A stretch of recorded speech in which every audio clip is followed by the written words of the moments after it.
When you've logged into Newsela and you've found an article that you want to assign to your students, you are I'm on the article page, and I would want to look at the different activities over here. So on your browser, you have in this article, there is a writing prompt.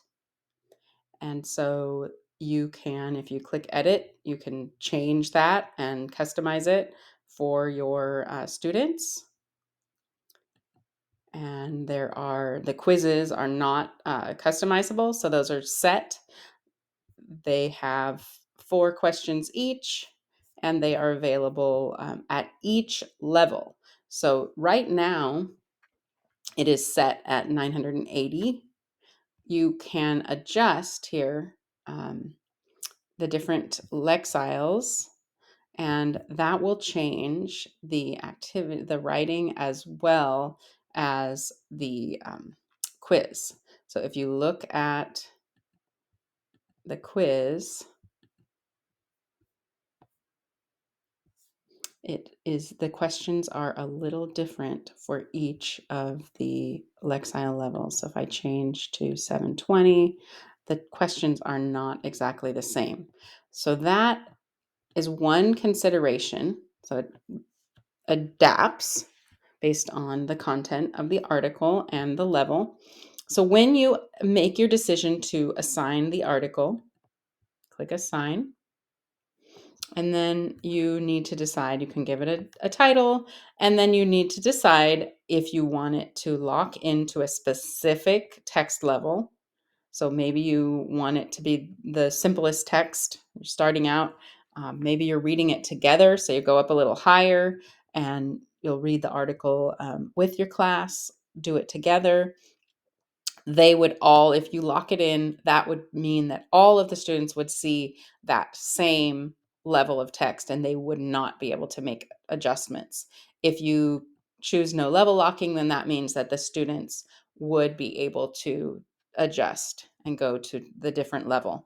So the benefits of locking it would be that you would all be looking at the exact same text with the exact same comprehension questions and the exact same writing task. The also annotations, when we go into that feature, the annotations are specific to each level. So if you make annotations that you share with the students, those need to be at each level. If you want the students to be able to adjust, then you're going to have to go in and make annotations at each level that that's available.